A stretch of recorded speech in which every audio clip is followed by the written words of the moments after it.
Bonjour et bienvenue à Télétourisme. Un dernier bonjour pour une émission un peu historique puisque ce sera la dernière d'une longue série de plus de 1500 rendez-vous hebdomadaires et que nous inscrivons dans un cadre tout à fait exceptionnel. C'est celui de l'hôtel de Groesbeek de Croix au cœur du vieux Namur qui est patrimoine exceptionnel bien sûr, qui est en pleine rénovation depuis 2013, qui rouvrira peut-être 2017-2018, mais que vous pourrez visiter à l'occasion des journées du patrimoine en Wallonie sur le thème d'un monde à l'autre. Ce patrimoine-ci, je ne veux pas remonter à son histoire du XIIIe siècle, mais c'est le XVIIIe qui nous intéresse quand le comte de Groesbeek a demandé à un architecte tudinien, Sherman, de lui aménager cet hôtel particulier. On est là entre 1751 et 1753. Tout cela est évoqué dans des publications de l'Institut du patrimoine wallon, comme les carnets du patrimoine dont l'un est consacré à Villers-le-Bouillet. Et nous nous sommes intéressés à ce que vous pourrez visiter à Villers à l'occasion des Journées du patrimoine. Cette année, les Journées du patrimoine ont comme thème d'un monde à l'autre. Deux dates délimitent cette période, 1713 et 1830. Nous nous sommes donc intéressés au XVIIIe siècle dans une région qui mérite un tourisme plus important, la région de Villers-le-Bouillet, avec ses fermes, ses chapelles et ses châteaux. On passe de l'Ancien Régime, puis on a la Révolution française qui va quand même donner, avec le régime français, un État moderne, qui va un peu préfigurer le nôtre. Donc c'est cette période-là qu'on a voulu. Ça s'est passé un peu comme ça aussi au niveau des villages, quoi. Et dans la construction, ça se sent aussi parce qu'on est dans la période des Lumières et on voit que des fermes qui sont assez rustiques, finalement, on va avoir des nouvelles constructions, un peu sur les modèles urbains. Le logis que vous avez ici est vraiment un des exemples de cette construction, je veux dire, où le fermier va essayer de retrouver quand même un art de vivre. C'est une période quand même qui est relativement calme au niveau des guerres, etc. Les guerres, c'est surtout le XVIIe siècle, on l'appelle d'ailleurs le XVIIe siècle parfois le siècle des malheurs, alors que, bon, ici, c'est le siècle des Lumières, donc il y a un art de vivre qu'on voit dans les châteaux, mais aussi dans les fermes. Et les logis, je veux dire, des fermiers, imitent de plus en plus les modèles urbains. Et là, nous avons une ferme avec des fenêtres à croisée, un toit à la mansarde, donc c'est vraiment un magnifique logis. Et les autres bâtiments sont aussi construits en briques. Vous avez ici des ailes d'étable, vous avez la grange en double arche, donc c'est vraiment une ferme. C'est une des plus belles fermes de Groesbeek. Il y a une chose qui est extraordinaire ici, c'est la manière dont la ferme a été réaffectée et remise au goût du jour pour les gens qui y vivent maintenant. Vous verrez que toutes les interventions sont des interventions discrètes et que le bâti ancien est totalement respecté.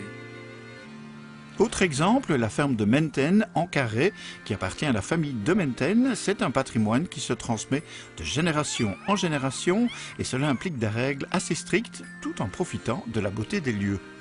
D'abord, on se documente pour savoir un peu ce qui était fait à l'époque, pour voir un peu ce qu'on peut faire et pas faire. Ici, dans ce cadre-ci, on voit par exemple que les meneaux ont été coupés. Chaque fois, dans les 6 fenêtres du bas, les meneaux ont été coupés, il y avait des barreaux. Mais respecter, ça veut dire respecter le choix qui a été fait de les couper. On ne va pas les remettre, mais on essaye de garder le maximum de lumière, essayer d'enjoliver. Donc si on peut remettre, là j'ai mis une petite potale, supprimer le fumier, parce que là c'était un fumier. Faire une amélioration, c'était pas très compliqué. À ne manquer sous aucun prétexte, mais uniquement lors des Journées du patrimoine, car l'endroit est habité et privé, le château d'Outremont à Warnandreil. Une des particularités, c'est la superbe colonnade toscane, une ancienne galerie d'agrément. Les bâtiments sont des bâtiments du XVIe, XVIIe, XVIIIe siècle, donc on a vraiment un exemple d'évolution d'une architecture castrale de l'époque moderne. Le logis, par exemple, date du XVIIIe siècle, on voit les éléments de l'architecture française avec un fronton, mais on a l'impression qu'on a plaqué la façade sur une maison forte du XVIIe et XVIe. Il y a d'abord évidemment le château lui-même, et qui est vraiment un château qui a les 3 ensembles, la chapelle, le château proprement dit et sa cour, mais aussi une exploitation agricole assez importante puisque les d'Outremont, en tout cas sous l'Ancien Régime, cultivaient près de 150 hectares. Et il y a d'ailleurs 2 granges, ce qui est quand même assez exceptionnel en Groesbeek.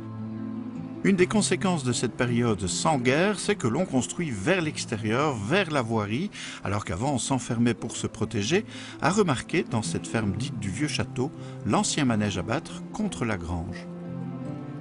Autre ferme d'exception, celle de Waha à Warnant, reconstruite fin 18e, avec sa grange en long, très rare en S-Bay. Voilà, il ne vous reste plus qu'à vous y rendre et découvrir toutes ces splendeurs. Bonne journée patrimoniale.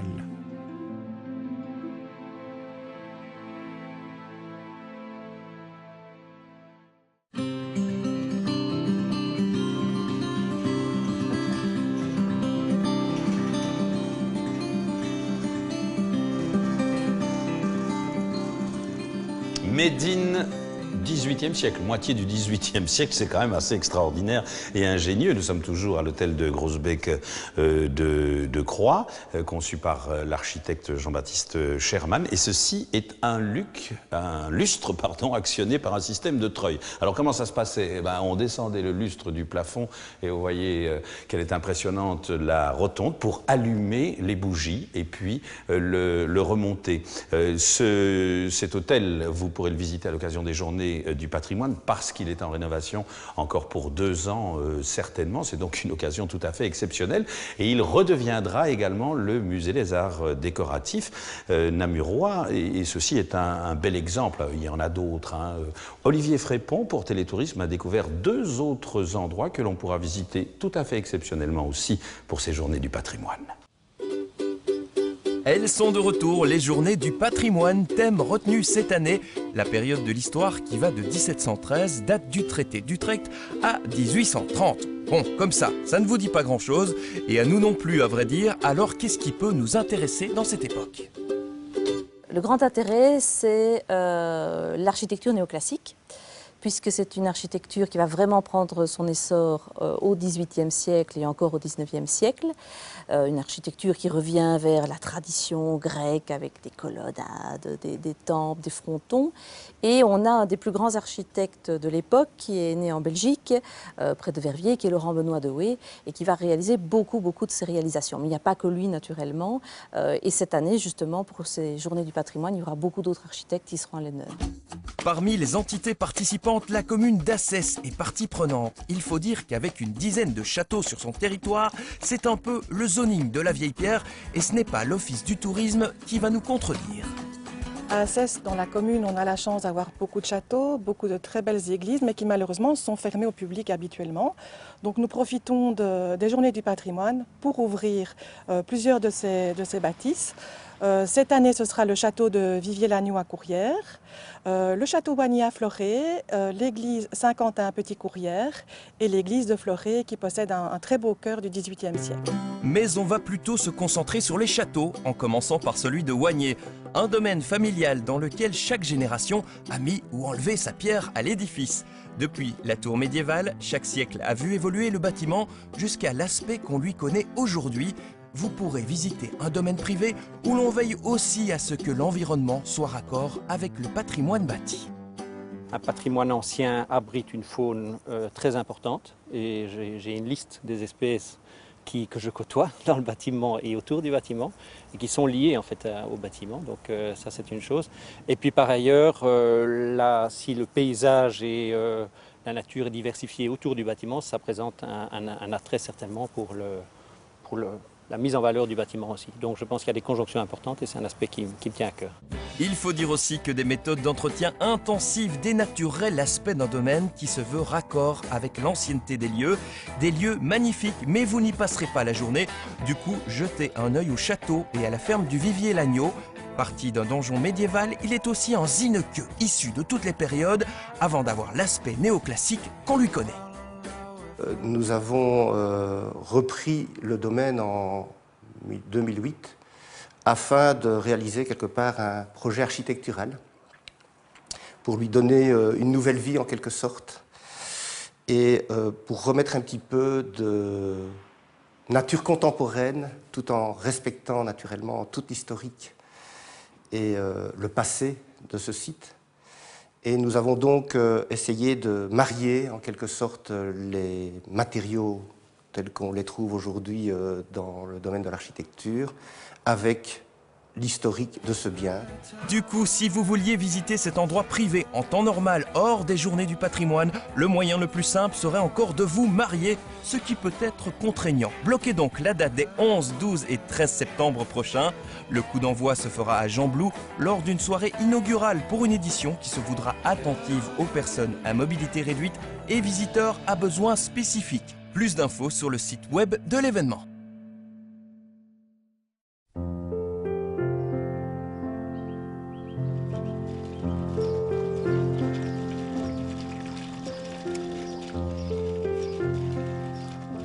Alors il y a aussi un jardin, c'est quand même exceptionnel aujourd'hui, un jardin en ville à cet hôtel Grosbeck de Croix-Lalande. Oui, et je pense que ça va être, enfin c'est toujours ce qu'il y a de très bien dans les journées du patrimoine, ça va être une occasion pour les Namurois de le redécouvrir. Pourquoi avoir choisi cette thématique d'un monde à l'autre? Le ministre avait plusieurs propositions sur la table et dans les propositions qui venaient de l'Institut, il y avait celle-là, le XVIIIe siècle, qui n'a jamais été traitée. On a fait le patrimoine moderne ou contemporain, on a évoqué le patrimoine médiéval, on a évoqué le patrimoine industriel, et la période 18e, assez étonnamment, alors que c'est une période d'une richesse exceptionnelle, d'un point de vue architectural, en Wallonie en particulier, à Namur en particulier, enfin dans toutes les villes qui existaient déjà à l'époque. Et donc c'est un thème qui, à notre avis, va marcher parce qu'il y a toute une série d'édifices qui acceptent d'ouvrir à cette occasion-là et qui n'avaient jamais eu l'occasion de s'inscrire dans le thème des journées jusqu'à présent. Alors il y a toujours le catalogue, je dirais, mais le catalogue, il est assorti d'un bel ouvrage. 2 mots à ce propos. C'est un ouvrage que l'Institut a réalisé pour présenter le patrimoine wallon d'une manière un peu originale, c'est-à-dire à travers la biographie de 40 personnalités. Soit des commanditaires, des gens qui ont fait construire cet hôtel, qui ont fait construire tel édifice, soit des bâtisseurs, des décorateurs, soit des gens qui sont simplement passés. Chateaubriand a décrit les rues de Namur quand il traversait Namur, alors qu'il était prisonnier des Autrichiens. On a comme ça pris une quarantaine de personnalités aussi diverses que possible, fait des petites notices de 4-5 pages, le volume est très richement illustré et je crois que ça va être une présentation assez exceptionnelle d'un patrimoine vraiment de qualité. Ça commence jeune le patrimoine. Et si on veut que les décideurs plus tard prennent les bonnes décisions, il vaut mieux les initier très tôt. Pour autant qu'on ait peut-être des décideurs dans ceux qui fréquentent nos activités. Mais de fait, nous avons à la Pédieu des classes d'éveil au patrimoine, mais aussi chaque année, au printemps, ce qu'on appelle la semaine jeunesse et patrimoine, à l'occasion de laquelle on initie au patrimoine wallon toutes les classes qui veulent s'inscrire sur une série de monuments sélectionnés. Eh bien, je vous prends au mot puisque Christophe Stefanski a suivi une de ces classes cette année à Virton.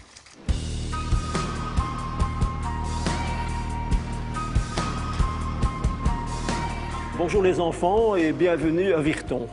Bienvenue donc à l'église Saint-Laurent. Vous venez ici dans le cadre d'une semaine du patrimoine et je vais vous donner une petite notion de ce que c'est que le patrimoine. Le principe de la semaine Jeunesse et Patrimoine, et qui est d'ailleurs le même sur les 25 lieux repris au programme, c'est que les élèves viennent passer une demi-journée sur un lieu patrimonial. C'est un événement qui s'adresse aux élèves de la 5e primaire à la 2e secondaire, qui est entièrement gratuit pour les écoles. Dans un premier temps, ils ont une visite guidée du lieu, où le guide leur explique l'histoire du lieu, leur explique aussi l'histoire du lieu durant une période précise, qui est la période de 1713 à 1830, puisque c'est le thème de cette semaine Jeunesse et Patrimoine.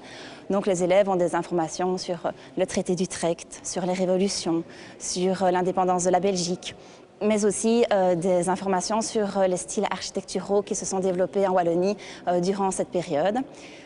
Et ensuite, ils ont une animation pédagogique sous forme d'un petit rallye qui comprend des questions les faisant réfléchir sur les notions du patrimoine, sur la notion du classement et aussi des questions en lien avec le thème de l'année.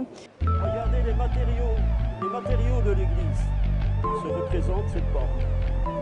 Maintenant, je vous ai expliqué. Est-ce que vous savez Généralement, les églises sont orientées. Ça veut dire quoi, orientées?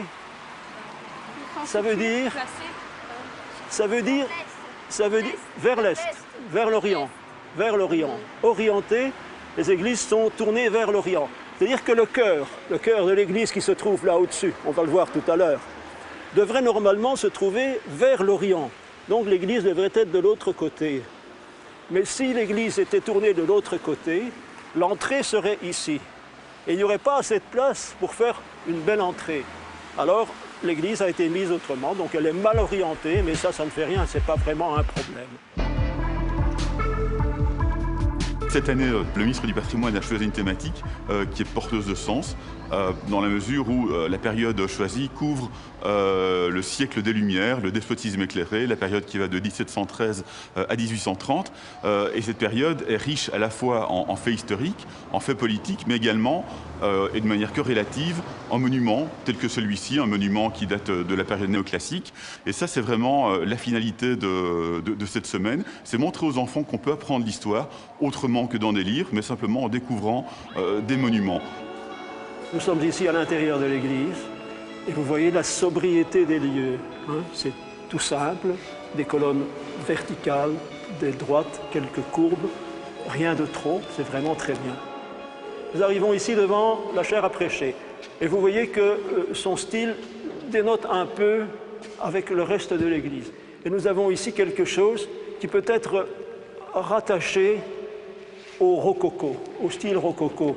On trouvait que c'était très intéressant pour leur culture générale d'en apprendre davantage et de visiter un monument devant lequel beaucoup passent tous les jours. Ça fait des liens avec le cours d'EDM, le cours de religion, qui fait quand même partie de leur formation, de voir davantage de vocabulaire, de voir concrètement aussi à quoi ça ressemble, etc. Je vous distribue ce petit questionnaire que l'on appelle un rallye et vous verrez, il y a des questions très intéressantes, très amusantes, auxquelles vous allez devoir répondre et je vous donnerai un petit coup de main. On apprend plusieurs choses qui peuvent nous servir pour le cours de religion aussi. Les vitraux sont lumineux et grands, ils sont assez beaux. Déjà, la visite de l'église tout entière, c'est impressionnant parce qu'on ne l'a pas pu le faire avant, donc on a découvert certaines choses que j'aurais jamais su. Avis aux enseignants intéressés, vous trouverez toutes les infos relatives à l'édition 2016 de la Semaine Jeunesse et Patrimoine, ainsi que le formulaire d'inscription sur le site des Journées du Patrimoine.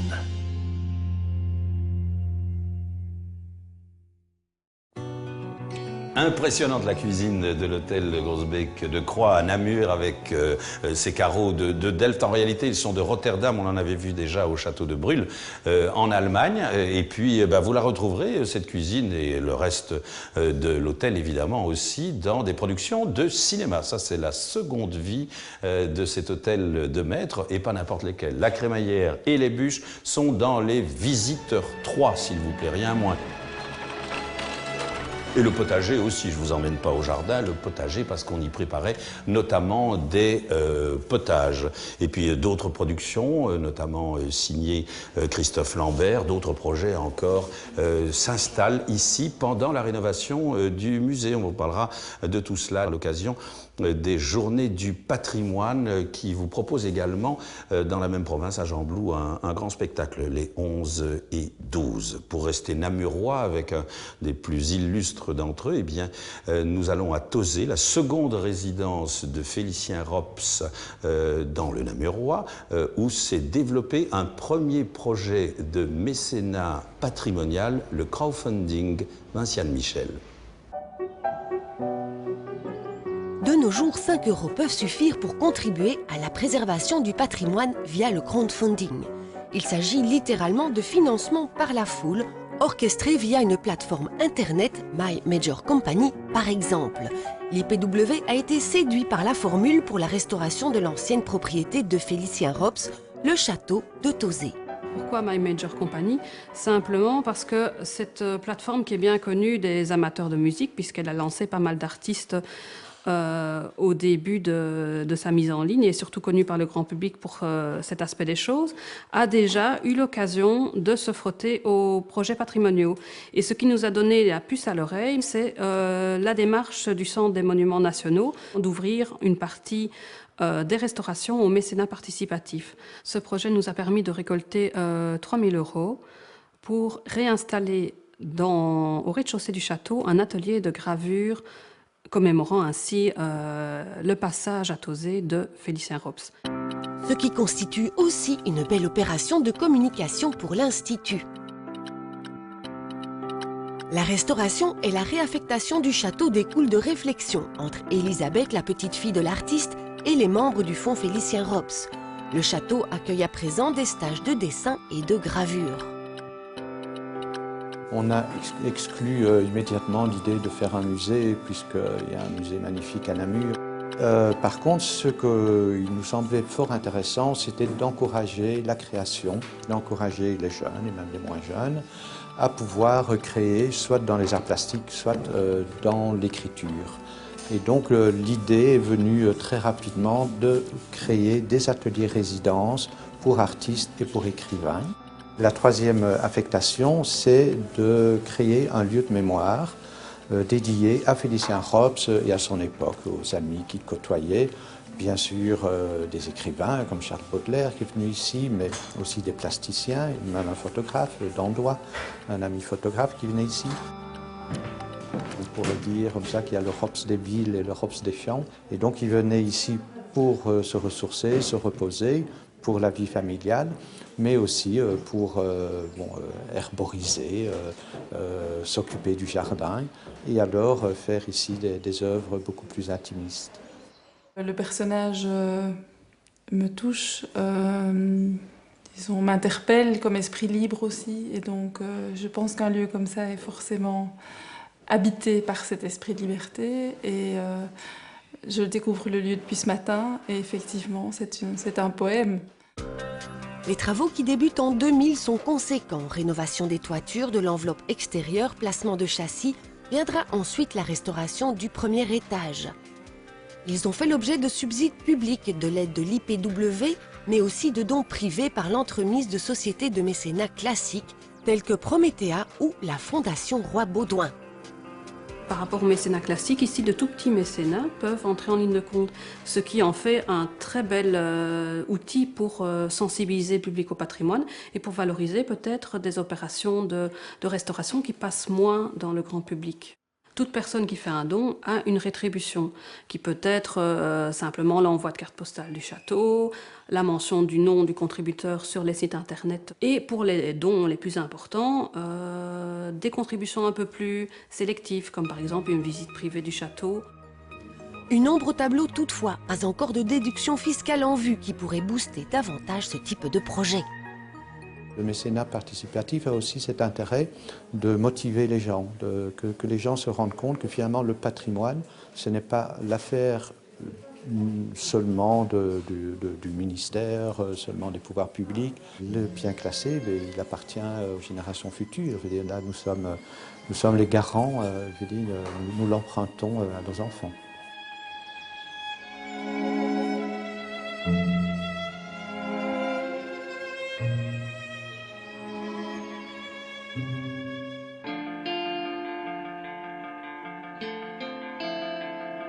J'avoue un petit coup de cœur pour ce salon qu'on va appeler la Fabrique, au premier étage de l'hôtel de Groesbeek de Croix, dans le cœur du Vieux-Namur, qui est aussi le musée des arts décoratifs. La Fabrique du nom de ce peintre namurois du 18e qui a beaucoup voyagé, qui s'est beaucoup exporté et qui définit bien l'esprit de ce que redeviendra, de ce qu'était ce musée qui marie à la fois, je dirais, les arts décoratifs locaux. Il y a par exemple ce superbe meuble namurois du XVIIIe siècle et français notamment. C'est le cas de ce mobilier de style Louis XVI et qui a été restauré, mais on vous expliquera tout cela en détail à l'occasion des Journées du patrimoine, puisque l'hôtel sera exceptionnellement ouvert à cette occasion. Eden, quel joli nom pour un concours qui recherche à l'échelle européenne les destinations touristiques d'excellence sur le thème cette année de tourisme et gastronomie locale. Il y avait 3 finalistes en Wallonie, mais qui est le vainqueur, Isabelle Petit-Dufresnoy ?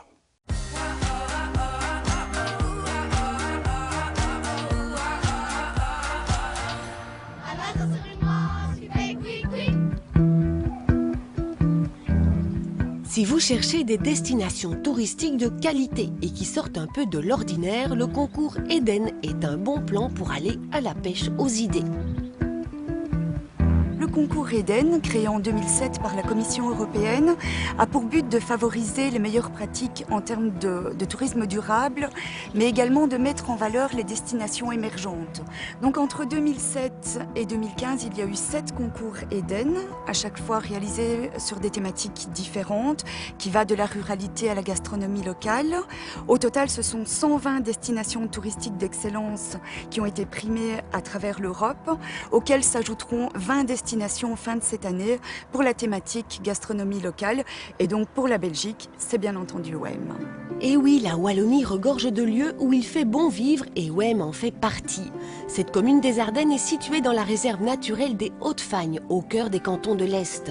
Tourisme vert, sportif, culturel ou encore gastronomique, l'offre est riche et variée. On est essentiellement dans une région agricole herbagère, donc production de lait et de viande, mais également porcine. Et donc on a à la fois du jambon d'Ardennes, mais on a aussi quelques producteurs de fromages locaux. Et aussi, caractéristique, on a une qualité d'eau dans la région et de la production, donc notamment de truites. Donc on a des produits, je dirais, très proches de la nature, relativement peu transformés et authentiques, je dirais des produits de caractère. Nous avons quelques établissements classés dans le Goemio et un étoilé au Michelin, mais aussi, je dirais, derrière tout cela, une dynamique, je dirais, de valorisation de ces produits. Et donc il y a vraiment une synergie entre toute une série d'acteurs touristiques et de la production alimentaire, je vais dire. Mon mari est associé avec son frère et il m'apporte le lait 3 fois ou 5 fois, ça dépend, par semaine. C'est du lait cru entier qui vient directement après la traite. Je fais plus ou moins 13 sortes de fromages. Le fromage principal est le trou-fleur, c'est aussi le nom de la fromagerie. Et en fait, trou-fleur, ça vient des troufleux. Ce sont les gens qui récoltent la tourbe dans les familles. Chez nous, on accueille des truites qui sont en âge adulte et qui séjournent pendant 3 semaines dans de l'eau de source et sont très peu nourries pour qu'elles consomment le maximum de leur graisse interne. Après cette période de 3 semaines dans les bassins, on les pêche et on les travaille donc, sous 3 produits, que ce soit la truite fraîche, la truite en filet, donc les filets nature, ou les filets fumés à la sciure de hêtre et de chèvre. Produits qui auront une place de choix à la table de la menuiserie L'Étoilé de la commune. Aux commandes, Thomas et Marie-Charlotte. Leur philosophie de cuisine fait la part belle aux produits locaux. Légumes maison et plantes sauvages de la région sont également au menu. Nous sommes donc plusieurs restaurateurs et nous sommes très solidaires. Nous sommes assez jeunes, un bon esprit et on n'hésite pas d'aller boire tous un verre ensemble. On en profite, donc c'est pas vraiment une relation de concurrence, c'est une relation d'amitié. Et c'est plus ou moins la même chose avec les producteurs que nous connaissons tous bien dans la région.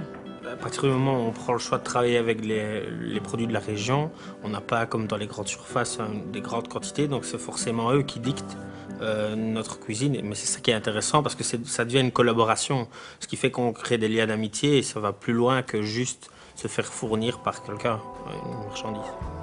Si la thématique tourisme et gastronomie locale vous branche, le réseau wallon Eden+, Wem Tourisme Gourmand et enfin Génération W sont des mannes d'infos et de bons plans pour vos sorties.